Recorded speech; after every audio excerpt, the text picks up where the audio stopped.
Ok, nós estamos agora na semana de Parshat Barim. E essa semana, além de Parshat Barim, nós temos nesse Shabbat um grande Yom Tov, Tisha B'Av. Tisha B'Av shechal b'Shabbat. Quando Tisha B'Av cai no Shabbat, está escrito que normalmente, na véspera de Tisha B'Av, a gente come uma refeição, Seudat HaMafseket, nós comemos somente pão e ovo. Mas quando cai no Shabbat, então consta na Gemara, que malé ao Shulchanó, que a pessoa pode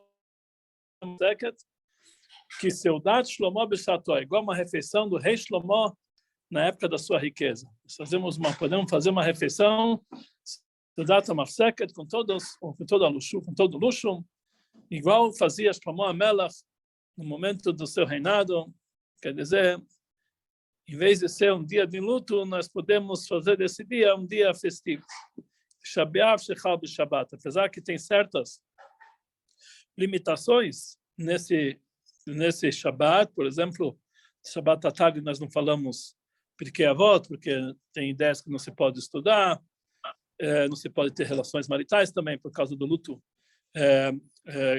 que é o discreto, mas de uma forma geral, em público, é um dia de alegria, um dia que tem que se fazer. De tal forma que o Rebbe lhe falou, uma pessoa que sempre ele andava de tênis no Shabbat, por causa do problema no pé, porque esse Shabbat, que é o Shabbat Hazon, o último Shabbat antes do Shabbat, tem que andar de sapato, para que ninguém pense que você está andando de tênis por causa do luto de Tisha B'Av. Aqui nós temos realmente esse Shabbat, vai ser um Shabbat de comemorações. E realmente nós sabemos que o Rambam, ele nos diz, o Maimônides, ele nos diz, que esses dias de jejum, que são os dias de Tisha B'Av, Shebasar B'Tamuz, etc., quando chegar Mashiach, não somente que eles vão ser abolidos, mas eles vão ser transformados em dias de festas e alegrias, esses dias de Yamim Tovim. Então o Rebbe fala, quando Tisha B'Av cai no Shabbat, então a gente já tem mais ou menos um prenúncio da vinda de Mashiach, quando esse dia de Tisha B'Av, em vez de ser comemorado como um dia de luto, é chamado dia de Yamim Tovim. Realmente é um dia que realmente nós podemos transformar ele em dias de alegria. Nós encontramos, e com certeza isso tem uma ligação, como tudo acontece, tem uma ligação com a Parashá, na qual nós lemos na Torá. Então, com certeza isso tem uma ligação com a Parashá da Torá, que sempre cai nesse Shabbat, antes de Tisha B'Av, principalmente quando Tisha B'Av cai no Shabbat, ela sempre tem uma ligação, é Parshat Dvarim. E também com a Haftará desse Shabbat, que é a terceira Haftará dos Tlata de Puranuta, das 3 semanas de desgraças, que nós lemos a Haftará de Hazon, de tal forma que esse Shabbat é chamado de Shabbat Hazon, que nós lemos a Haftará Hazon e Yeshayahu ben Amos. Então, por isso ele é chamado de Shabbat Hazon. Então, nós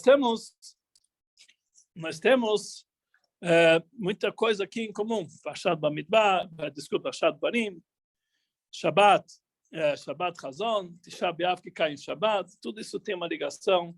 Temos que realmente encontrar o que tem em comum em todos esses elementos que nós falamos agora. Vamos começar com a Parashá da Torá, Parshat Dvarim. Essa é a primeira Parashá do 5º livro da Torá. Existe uma diferença dos outros 4 livros da Torá anteriores e esse 5º livro que é Dvarim. A Gemara nos diz que os 4 livros da Torá anteriores foram ditados diretamente de Deus. Deus ditou e Moshe Rabbeinu escreveu. O livro de Dvarim, quem falou o livro de Dvarim foi Moshe Rabbeinu. Moshe Rabbeinu que falou o livro de Dvarim, não foi ditado de Deus. Pergunta a Gemara, afinal de contas está escrito que Deus entregou para Moshe Rabbeinu uma Torá completa. Isso incluía também o livro de Dvarim. Então, como a gente pode dizer que parte da Torá não foi editada por Deus, foi Moshe Rabbeinu? A Gemara nos diz que Moshe Rabbeinu, ele falava mas a palavra de Deus falava mitoch grono shel Moshe Rabbeinu, da garganta de Moshe Rabbeinu saía a palavra de Deus. Era Moshe Rabbeinu que falava, mas Deus que falava da garganta dele. Quer dizer, aparentemente parece um livro que ele está num nível inferior, que não foi Deus que ditou, foi Moshe Rabbeinu. Mas, no fundo, aqui nós temos que Deus está falando exatamente igual aos outros livros, só que Deus está falando da garganta de Moshe Rabbeinu. E, com certeza, existe aqui uma conexão com o que quer dizer, o que significa que deu a diferença desse livro, que os outros livros Deus fala diretamente, e esse aqui Deus falou mitoch grono shel Moshe Rabbeinu. No início do livro de Dvarim, começa a Torá nos dizendo Eile hadvarim. Essas são as palavras que Moshe Rabbeinu ele falou perante o povo de Israel. Então lá ele enumera um monte de lugares que não tem nada a ver. Bamidbar, Baravá, Mousuf, Ben Paran, Ben Tofel, Belaban, Hazrol, Bezahav. Ele falou no deserto, na Aravá, na frente do Suf, entre Paran, entre Tofel e Lavan. Lugares que nós vamos procurar na Torá, nós não vamos encontrar esses lugares. Então, que tipo de lugares são esses que a Torá começa a nos contar? Então, Rashi, ele fala que, na verdade, todas essas frases, todas essas palavras que estão falando aqui não são nome de lugares. São advertências que Moshe Rabbeinu está dando para o povo de Israel. Ele falou isso aqui, Bamidbar, no deserto. Quer dizer, Bamidbar, explica Rashi, ele estava advertindo ele, admoestando eles por tudo que eles falaram contra Deus no deserto. Baravá está falando sobre Arvot Moab, quando eles chegaram na entrada de Israel, que é chamado Aravá, que lá eles fizeram o pecado de Baal Peor. Mol Suf, perante Suf, né? Está lembrando o pecado que o povo de Israel fez quando eles estavam atravessando Yam Suf. Eles estavam falando, olha, vamos colocar um líder, vamos voltar para o Egito. Ben Paran, entre o deserto de Paran, o que aconteceu no deserto de Paran? Eles mandaram os espiões. Velavan, branco, quem é branco? É o Ben Lavan, Ben Tofel. Lavan quer dizer, o branco é o maná, o man. Tofel quer dizer que eles colocaram eles secundários. Está mostrando eles pelo fato que eles reclamaram para Deus contra o man. Vedizahav, muito ouro, está lembrando o bezerro de ouro que eles fizeram por causa que eles tinham muito ouro sobrando, então eles fizeram um bezerro de ouro. Então aqui cada lugar simboliza a advertência, a bronca, entre aspas, que Moshe Rabbeinu está dando para o povo de Israel pelos fatos que eles passaram no deserto. Isso que eles reclamaram para Deus no deserto, isso que eles reclamaram no Yam Suf, que mandaram espiões, que eles reclamaram do man, que eles fizeram a idolatria de Baal Peor, que eles fizeram um bezerro de ouro. Está todos os pecados do povo constam aqui nesse passuco. E fala Rashi, por que está escrito tudo em indicações? Por que não está escrito claro? Ele fala, Mipnei Kvodan Shel Israel, pela honra do povo de Israel. Então, Moshe Rabbeinu está advertindo ele de uma forma oculta. Está dando indicações de uma forma oculta, mesmo no momento que ele está dando uma advertência para eles, mas em honra ao povo de Israel, ele está falando de uma forma oculta. Então, isso assim começa o primeiro trecho da Parashá. Depois, a Torá nos diz que Moshe Rabbeinu falou, Roil Moshe, naquele dia, que era o dia de Rosh Chodesh Shvat, que era 37 dias antes do falecimento dele, Roil Moshe Rabbeinu começou a falar um discurso, o maior discurso da história, durou 37 dias até o momento do seu falecimento. Ba'er et HaTorah Azot, ele começou a explicar essa Torá para o povo de Israel. Sobre esse trecho, Ba'er et HaTorah Azot, que Moshe Rabbeinu começou a explicar para o povo de Israel essa Torá. Então lá consta, o Rashi, nos comentaristas, o que quer dizer explicou? Eles falam que ele explicou em 70 línguas.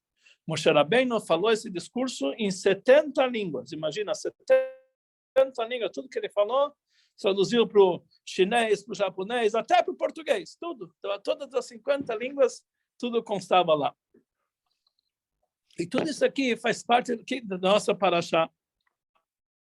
E tudo nós temos que encontrar uma conexão com a data que nós nos encontramos, que é essa semana de luto, e com o dia de Tisha B'Av. E na Haftarah, ela começa dizendo para nós, Chazon Yeshayahu ben Amos, a visão de Yeshayahu ben Amos, que ele viu sobre a destruição do Beit HaMikdash, o exílio do povo de Israel.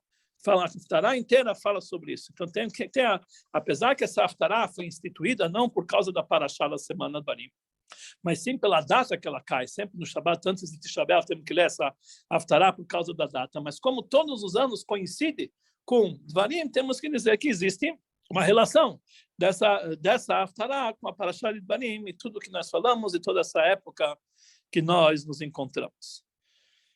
Então, vamos começar aos pouquinhos e explicar tudo isso que está acontecendo. Quando nós estamos olhando para esse momento, nós estamos agora passando as 3 semanas de luto. Então, nós podemos pensar que 3 semanas difíceis de luto, como o povo de Israel, pode aguentar tanto sofrimento? Estamos quase 2.000 anos no exílio. E realmente, momentos de tanto sofrimento. Agora chegamos no ápice de Tisha B'Av, que lembra para nós a destruição do Beit HaMikdash. Como pode ser que anos se passaram e o povo de Israel está firme e forte? Como Deus fez isso aqui? O que nós merecemos tanto sofrimento? Apesar que nós falamos na nossas orações de Yom Tov, que todo motivo do galuto é um só. Mipnei chatainu, galino me'artzeinu, por causa dos nossos pecados, nós fomos exilados. Tá bom, mas se nós somos, quão grandes são os nossos pecados para trazer quase 2 milênios de exílio, 1900 e tantos anos de exílio? Será que os pecados é tão grave assim? E mais ainda, se é para limpar nossos pecados, quanto tempo que passa mais o exílio tinha que ser mais brando? O grosso já foi, sobrou um pouquinho, então devia cada vez mais brando. E nós vemos que cada vez a ocultação fica maior, cada vez a escuridão fica maior. Então, não pode ser apenas pelos nossos pecados. Então, para entender tudo isso aqui, nós vamos entender algo um pouquinho mais profundo. Tisha B'Av é o dia que Hashem destruiu o Beit HaMikdash.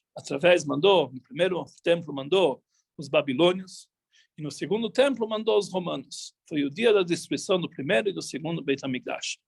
Existe uma regra que nossos sábios falam no Talmud. Magid Dvarav leYakov. Tudo que Deus fala para o povo de Yaakov são Dvarav, são as mitzvot que ele cumpre. Tudo que Deus cumpre, ele manda o povo de Israel cumprir. E tudo que o povo de Israel cumpre é porque Deus também tem que cumprir. A Gemara nos fala aqui, Deus coloca tefilin, o povo de Israel coloca tefilin, Deus coloca tefilin. A Gemara pergunta aqui, que consta no tefilin de Deus, assim por diante. Então, sobre isso tem uma dúvida. Existe uma proibição grave na Halachá, que ela fala para nós o seguinte: uma pessoa que quebra uma única pedra no Beit HaMikdash, ele está profanando, está fazendo uma blasfêmia contra Deus. Está quebrando uma pedra no Beit HaMikdash, ele tem que receber 39 chicotadas. O que ele já fez? Quebrou uma pedra do Beit HaMikdash. 39 chicotadas, algo muito grave. Não somente o Beit HaMikdash, até uma pessoa que destrói uma sinagoga, também ele está fazendo, ele não recebe chicotadas, mas ele também está fazendo um grande pecado. Ele está profanando o nome de Deus. Então, como pode ser que Deus, que ele faz tudo, que todas as mitzvot que ele manda o povo de Israel fazer, ele também faz? Como pode ser que ele destruiu o Beit HaMikdash? Não pode quebrar nenhuma única pedra no Beit HaMikdash. Mas como pode ser que ele destruiu o seu Beit HaMikdash? Não pode fazer isso. Então, existem sobre isso várias explicações, mas eu quero trazer aqui 2 explicações principais que é trazido na Hassidut. O Midrash nos diz que quando o primeiro Beit HaMikdash foi destruído, colocaram fogo no primeiro Beit HaMikdash, e estava todo mundo em luto, com as roupas rasgadas. De repente, eles ouviram um violino sendo tocado dentro do Beit HaMikdash. Tinha um dos Leviim que todo dia ele cantava no Beit HaMikdash. Ele estava tocando violino no meio das ruínas e das chamas do Beit HaMikdash. Quem era esse músico? Era Asaf. Mizmor le Asaf. Asaf, ele era um descendente de Korach, Ele fez um cântico naquele dia, Mizmor le'Asaf, o cântico de Asaf. O que ele fala? Eloquim, ba'u goim benachalatecha. Vieram goim na tua herança, no teu quinhão. Destruíram teu templo.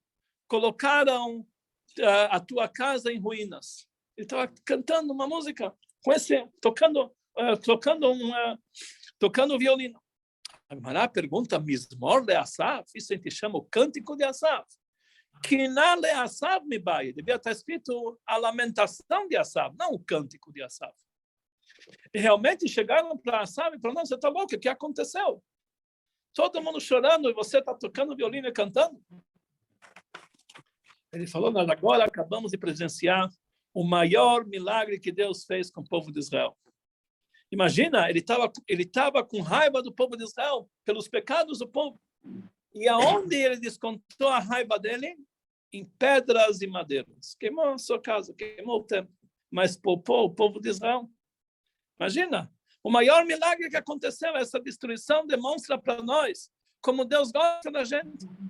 Ele, naquele momento que ele, em vez de destruir, acabar e erradicar todo o povo de Israel, ele apenas queimou a sua casa, pedras. E com isso nós fomos poupados. Isso é um cântico, Mizmor le'Asaf. Sim, ele falou. Então, Hassidut explica que realmente isso que Deus queimou o seu templo foi, na verdade, um resultado que a ira de Deus se expressa no povo do povo de Israel somente de uma forma superficial. No íntimo, por mais que o povo pecou, Israel pecou, ele é Israel. Por mais que se afastou, por mais que eles merecem castigo, castigo vai na pedra e na madeira. Existe uma lei que nos diz que toda e qualquer mitzvah da Torá pode ser transgredida para salvar uma vida, com exceção de 3. O homicídio, relações incestuosas e idolatria. A proibição de destruir o Beit HaMikdash, naquele momento não existia, que foi para salvar o povo de Israel. Era pikuach nefesh. Era perigo de vida. Com isso, Deus poupou o povo de Israel. Então, ele tinha a liberação de queimar o templo sagrado. Então, essa é a primeira explicação. Como Deus tinha o reter, tinha a liberação de queimar, destruir sua casa, porque isso aqui era pikuach nefesh, era perigo de vida, para poupar a vida do povo de Israel. E para poupar a vida do povo de Israel, pode funcionar, nós podemos pegar uma ambulância no chamado, dirigir a Tzalá, não tem problema para salvar uma vida. Mesma coisa, para salvar a vida do povo de Israel, Deus destruiu o Beit HaMikdash. Então, aqui não existe proibição. Então, isso demonstra que todo o galu, todo o exílio, toda a ira de Deus, todo o castigo é somente superficial. No íntimo, ele está ligado com o povo de Israel. Isso é uma explicação. Existe mais uma explicação um pouco mais profunda. A Gemara nos diz em Baba Batra que a pessoa não pode destruir uma sinagoga nem para construir outra sinagoga no lugar. Proibido. Ele primeiro tem que construir a outra e depois demolir a primeira, porque nós temos medo que se ele vai demolir a primeira, não vai ter dinheiro para construir a outra, então vai ficar sem sinagoga. Então ele não pode destruir e demolir uma sinagoga sem antes construir uma outra. Quando a Gemara nos diz que quando o rei Herodes, na época do segundo templo, ele era um rei que no início ele era muito perverso, ele matou inúmeros sábios do povo de Israel. Muitos fugiram para o Egito para não ser mortos e teve um que se escondeu, que era o cunhado dele, que se chamava Shimon ben Sheta. Ele era líder do povo de Israel e ele era irmão da esposa dele, então ela conseguiu esconder ele no palácio. Ele não foi morto. E depois que ele matou todo o povo de Israel, ele se arrependeu. E ele falou para a esposa, que eu fiz? Eu acabei com todos os sábios. Ele teve uma história inteira, não vamos entrar no Gemara, entra em toda uma história, como ele se arrependeu, etc. Mas ele falou, o que eu fiz? Como eu posso agora redimir meu pecado? Aí a mulher dele revelou para ele no segredo, meu irmão, que é um sábio, eu não deixei você matar, ele está escondido aqui no palácio, pergunta para ele o que fazer. Então, realmente, ele chamou todo mundo de volta e ele falou, já que você matou os sábios, que eles são chamados os olhos do povo de Israel, então você tem que construir o olho do povo de Israel, que é o templo sagrado. Naquela época, na época do segundo templo, era uma construção muito rudimentar. Eles não tinham nem alvenaria para todas as paredes, tinham paredes que eram apenas panos, que não tinha dinheiro para pagar. Aos pouquinhos eles foram reformando, por mais que eram reformados, era uma coxa de retalhos aquele tempo, não era algo muito pobre. Então ele falou, se você quer realmente fazer, que realmente repor o teu pecado, construa o templo. Então ele construiu o Beit HaMikdash. Ele demorou 8 anos para construir o Beit HaMikdash. Ele demoliu o primeiro, deixou só uma parte, depois deixou o Mizbeach, as coisas para o trabalho continuar, mas ele demoliu o primeiro e construiu um edifício enorme e belo e lindo, de tal forma que o Talmud nos diz que aquele que não viu a construção de Herodes nunca viu um edifício bonito na vida dele. Então a Gemara nos diz que era feito de vários tipos de mármores, que era feito realmente uma coisa muito bonita. E a Gemara faz uma pergunta: como pode ser que Herodes teve a liberação dos sábios para demolir o primeiro Beit HaMikdash e construir outro? Não pode nem uma sinagoga demolir. Como que pode ser? A Gemara nos diz que quando a pessoa demole para construir um outro melhor, isso não é chamado destruição. Isso é chamado construção. Quando a pessoa vai construir o prédio, a primeira etapa da construção, demolição. Ele tem que demolir tudo que tem lá, ajeitar o terreno, e depois ele faz o prédio em cima. Então, essa demolição não faz parte, isso não é chamado destruição. Isso faz parte da construção. Na linguagem da Gemara, tirar o menat livnot, binyan nikre. Uma destruição com a intenção de construir algo melhor no lugar, isso é chamado uma construção. Como ele demoliu uma casa pobre para construir um templo tão bonito, com tantos detalhes. Então, isso aqui foi chamado, na verdade, uma construção. No dia que Deus destruiu o Beit HaMikdash, no dia de Tisha B'Av, no ano de 68, naquele dia, foi uma destruição, uma demolição, para construir algo muito melhor. Porque o Zohar Sagrado nos diz que o primeiro e o segundo Beit HaMikdash, eles eram Binyana de Barnash, uma edificação de um ser humano. O terceiro Beit HaMikdash vai ser Binyana de Kutchabrich, uma construção divina.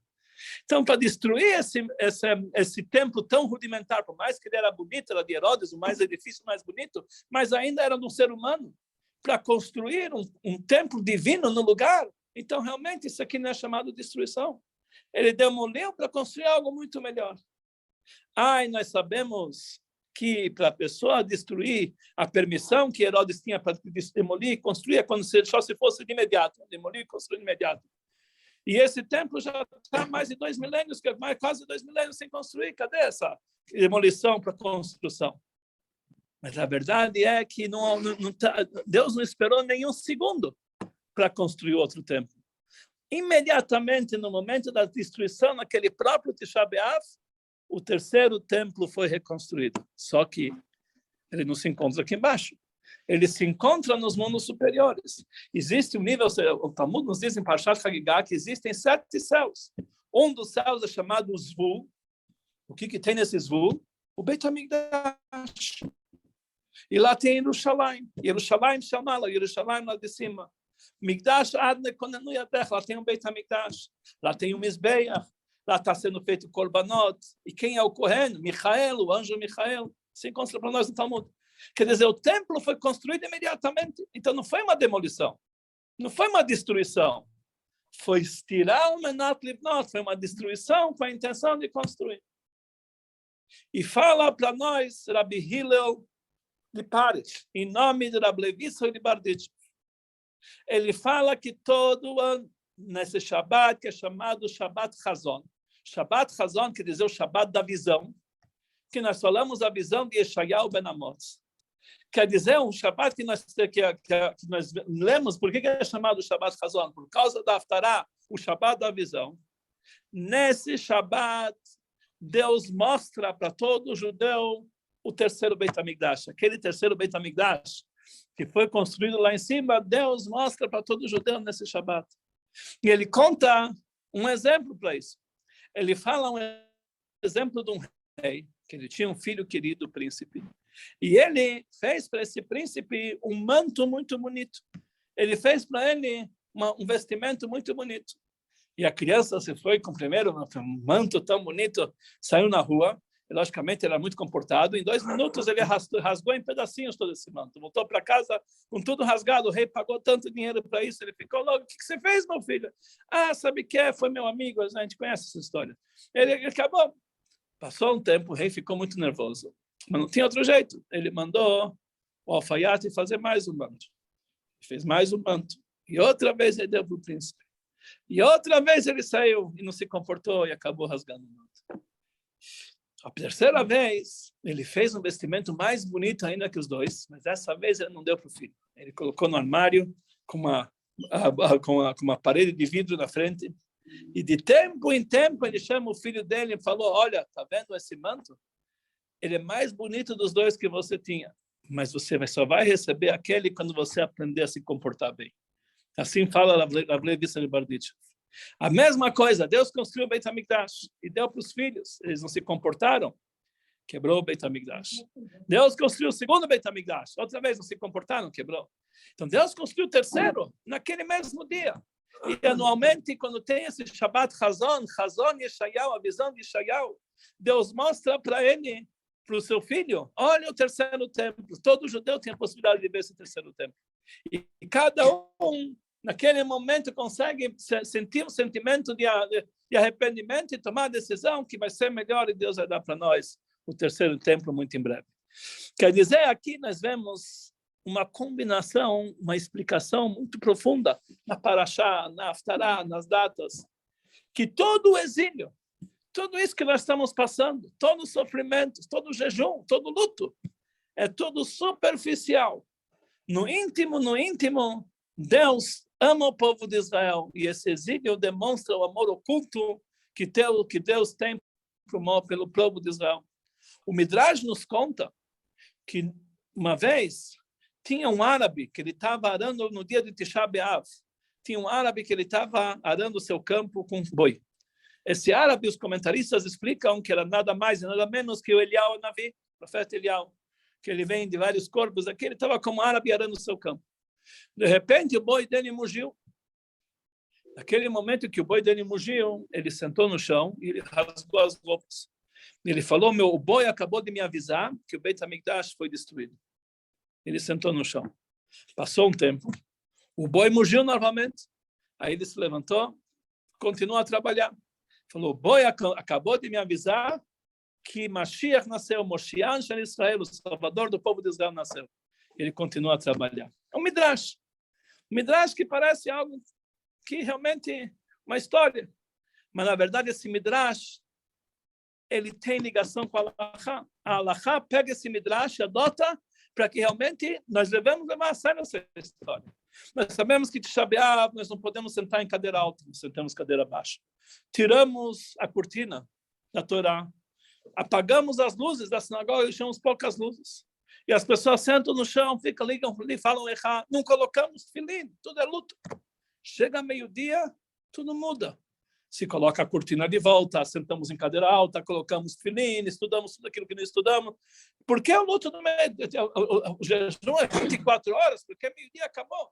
Porque o Midrash nos diz que nesse dia nasceu Mashiach.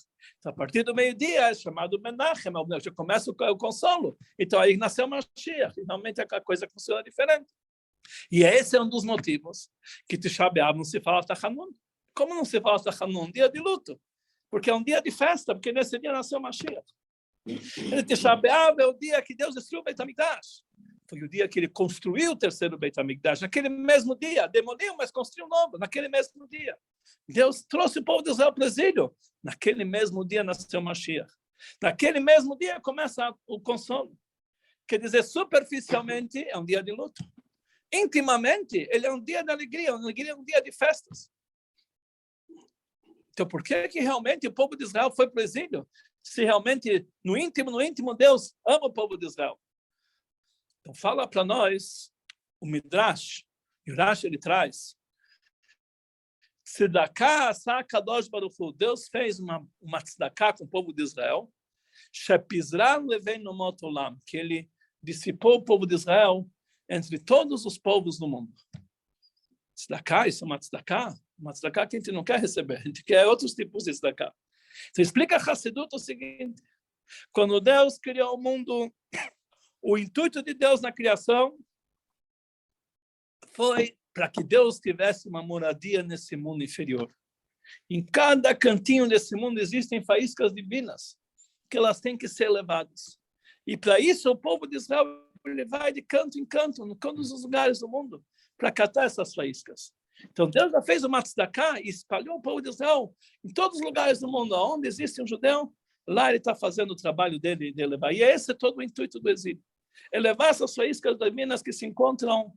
E no momento que isso vai terminar, nós vamos ter uma revelação divina tão grande, que isso vai ser a revelação da Geulah, de Mashiach, do terceiro Beit HaMikdash. Nós vamos entender que todo o galut foi algo muito belo. Está escrito que no momento da Geulah nós vamos falar para Deus, Otcha Hashem ki anaftabi.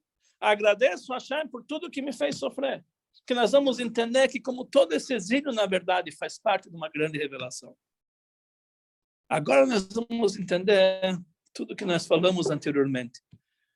Esse quinto livro da Torá é o quinto livro, parece para nós, uma descida. Os 4 livros é a palavra de Deus. Esse quinto, Moshe Rabbeinu, desceu no nível de Moshe Rabbeinu que está falando.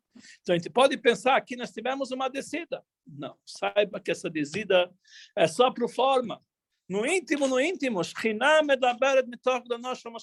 Deus continua a falar, mas da garganta de Moshe Rabbeinu. A ocultação é apenas superficial, no íntimo continua tudo brilhando.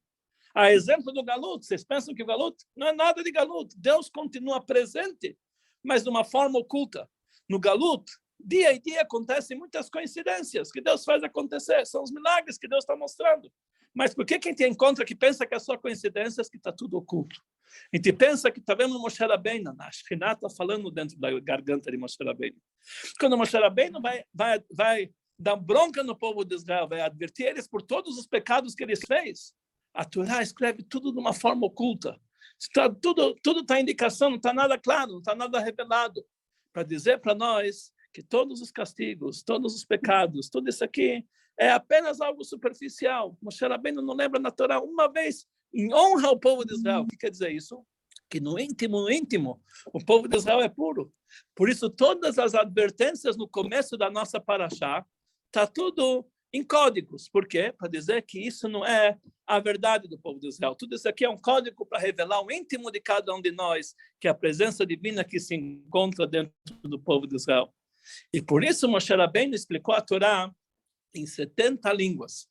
Por que Moshe Rabbeinu ensinou a Torá em 70 línguas? Já que o objetivo da Torá é trazer, elevar as faíscas divinas que se encontram no mundo inteiro. E aonde se encontram todos os povos? Nas 70 línguas dele. Antes do pecado da Torre de Babel, o povo de Israel, o mundo inteiro, a humanidade falava somente hebraico. Houve o pecado, então houve um estrilhaço de todas as línguas, várias línguas, 70 línguas no mundo inteiro. Moshe Rabbeinu falou que essas 70 línguas são as faíscas divinas que caíram no mundo inteiro. Precisamos elevar elas. Como nós vamos elevar ela? Falando a Torá em 70 línguas. Esse é o motivo, um dos motivos que nós somos para o exílio, que em qualquer lugar do mundo nós fazemos livro em português, livro em chinês, livro em hebraico, tudo de Torá. O Tânia foi traduzido tudo quanto é língua, que são as 70 línguas que precisam ser elevadas. Tudo isso aqui nos dá um exemplo que todo exílio, todo galut, é apenas algo superficial. No íntimo, tem grandes revelações divinas nesse momento, a elevação das faíscas divinas. Todos os pecados do deserto estão somente em código para dizer que, no fundo, só existe coisa boa dentro do povo de Israel. Moshe Rabbeinu está falando, mas da garganta dele está vindo a palavra divina. E o povo de Israel se encontra no exílio, a destruição do Beit HaMikdash. Nós estamos no exílio, nós temos que saber que, ao mesmo tempo, nós estamos comemorando a construção do Beit HaMikdash e nós estamos comemorando também o nascimento de Mashiach. Tudo isso aqui foi na data de Tisha B'Av. E isso acontece todos os anos, na data de Tisha B'Av. Por um lado, é um dia, como nós falamos no Tânia de hoje, que existe Chedvá, existe a tristeza no lado do coração, e a alegria do outro lado do coração, demonstrando para nós que, por um lado, é um dia de luto, um dia de tristeza. Por outro lado, é um dia propício para boas coisas. Nasceu Mashiach, o Beit HaMikdash é construído, está tudo bom. Então, realmente, é um conflito de ideias, mas, na verdade, no íntimo, é o melhor possível que pode existir é nesse dia, que é o dia de Tisha B'Av. Então, isso acontece todos os anos. Mas um ano como esse, que Tisha B'Av cai em Shabbat, então isso chega de uma forma revelada. No próprio dia de Tisha B'Av, é um dia que nós fazemos Fabrenha, é um dia que nós estamos fazendo Seudat Amafseket com carne, com todo luxo, Seudat Shlomo B'Shato, para demonstrar para nós que no ano como esse, nós vemos claramente como o jejum do Tisha B'Av, na verdade, é um dia de festa, um dia de alegria, e num ano como esse, que o jejum é nitche, é empurrado, existe o dito do Talmud, que muitos sábios falaram, Keivan de itche, itche, já que já foi empurrado, tinha ideias que não se jejua nesse ano. E assim falou uma vez o Rebbe anterior, falou para o Rebbe, já que nós estamos empurrando o jejum, que seja empurrado totalmente o lado negativo do jejum, que nós conseguimos encontrar apenas o lado positivo, Hazon Yeshayahu, a visão de Yeshayahu Ben Amos, que nós conseguimos enxergar o terceiro Beit HaMikdash de uma forma revelada, nós possamos conseguir ver com os nossos próprios olhos realmente a vinda de Mashiach, a construção do Beit HaMikdash nesse dia. Vou terminar com uma pequena história que aconteceu comigo. Shabbat Chazon, como nós falamos, que o Rebbe traz o nome Rabbi Levi de Barditchev, que o nome da Vila de Paretz, que Deus mostra para todo mundo o terceiro Beit HaMikdash. Uma vez, foi no ano de 82, foi um grupo de brasileiros de Petrópolis, foi para passar no Rebbe o mês inteiro, de verão, que é um mês e meio, nós passamos lá. Eu estava dirigindo o grupo, eu era jovenzinho naquela época, pouco mais jovem, tinha 19 anos, e tinha lá um grupo de muitos conhecidos, muitas pessoas de Chabad hoje em dia que estavam naquele grupo que entende. E chegou o dia de Shabbat Chazon. Naquele Shabbat, eu estava no basement, e quando eu acordei, eu vi que meus óculos, naquela época eu usava aqueles óculos garrafais, a lente saiu do óculos, a lente era grossa assim, saiu do óculos. Era Shabbat. Shabbat não pode colocar de volta a lente. Mas eu não pensei duas vezes, acordei, vi a lente fora, eu coloquei de volta a lente. Depois eu falei, ui, é Shabbat. Eu consertei meu óculos no Shabbat, o que eu faço agora? Será que eu posso usar o óculos? Será que eu não posso usar? Eu não sabia o que fazer. Depois eu pensei, sabe o que é? O Rebbe vai fazer Fabrenha hoje. Sem óculos, eu não enxergo um palmo na minha frente, eu não vou conseguir enxergar o Rebbe. Não. Se é permitido ou não, não sei, mas eu vou usar o óculos porque eu tenho que ver o Rebbe no Fabrenha, não tem jeito. Tá bom? Então, eu fui para 770, tinha reza, tinha... Aí o Rebbe começou o Fabrenha. O Fabrenha é muito pequeno, porque estavam viajando, que era verão, muita pouca gente lá. O Rebbe falou que nós estamos agora Shabbat Chazon. Shabbat Chazon, todo mundo vê o terceiro Beit HaMikdash. Mas ele falou, você vai perguntar para todos os judeus, você vê o Beit HaMikdash, você vê o Beit HaMikdash, mas vemos que as pessoas não estão enxergando. O que quer dizer que todo mundo vê o terceiro Beit HaMikdash? O Rebbe falou que, na verdade, nós não vemos diretamente. Chazon não está em hebraico, Reia, está em aramaico, Chazon. Quer dizer que nós vemos o Beit HaMikdash, mas não diretamente. Nós vemos através de uma lente, assim o Rebbe falou, mas para claro não uma visão direta. Por isso a gente não enxerga claramente o terceiro Beit HaMikdash. Então o Rebbe falou que a nossa alma vê. É como se nós estivéssemos vendo o Beit HaMikdash por uma lente. Ele falou mais ainda. Uma lente, apesar que é um anteparo entre a visão, mas é considerado a própria visão da pessoa. Por isso, a Halachá nos diz que a pessoa pode usar óculos no Shabbat, porque com óculos faz parte do próprio olho, ele está vendo a própria como se ele estivesse vendo, por isso ele pode naturar com o próprio óculos. E por isso nossos Chachamim falam que é permitido usar óculos no Shabbat. Aquela hora ele parou, o Fabrengen olhou para mim, ficou alguns segundos em silêncio, e depois ele continuou o Fabrengen. Eu gelei, o Rebbe está falando. Então, isso, desde então, eu me lembro, todo ano, quando chega, já faz isso aqui, agora está fazendo exatamente 40 anos. Isso foi no ano de 82, nós estamos agora em 2000, exatamente 40 anos atrás. O Rebbe falou, nós enxergamos com óculos eu ser o Beit HaMikdash. E o Rebbe olhou assim para mim. De vez em quando ele parava o Fabrengen, ele olhava para um canto assim, ninguém sabia para quem o Rebbe estava olhando. Mas muitas vezes a pessoa sabia que o Rebbe estava olhando para ele. Aquela vez eu senti que o Rebbe virou para o meu lado assim, olhou, ficou quieto alguns segundos e continuou o Fabrengen.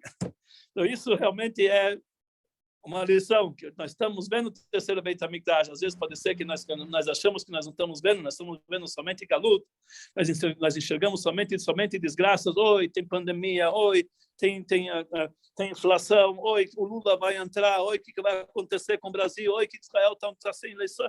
Tantos problemas a pessoa tem na cabeça. Mas no momento que ele começa a trocar os óculos, ele consegue enxergar, ele vê que atrás de tudo isso aqui tem um terceiro Beit HaMikdash. Atrás de tudo isso aqui tem a Shekhinah falando na garganta de Moshe Rabbeinu. Atrás de tudo isso aqui tem as faíscas divinas que estão sendo levadas. O Beit HaMikdash sendo construído, Mashiach chegando, Mashiach nascendo. Tudo isso aqui é um grande pacote. Nós só precisamos trocar de óculos e começar a enxergar. Aí realmente nós vamos ver que na prática tudo isso aqui não é luto, não é desgraça, é apenas o início de uma grande revelação, que possamos esse Tisha B'Av não ficar apenas em imaginação, mas que nós possamos comemorar na prática com a vinda de Mashiach, e para isso Mashiach chegue hoje e agora, e já vamos para o terceiro Beit HaMikdash, aí nós vamos comemorar esse Shabbat, não somente como um dia de Shabbat alegre, mas com um dia de Yom Tov, com a vinda de Mashiach, que seja outro para todos nós, seja muito em breve, se Deus quiser. Amém. Muito bom. Deixa eu ver como que faz para desligar isso aqui. Tô aí, Rabino.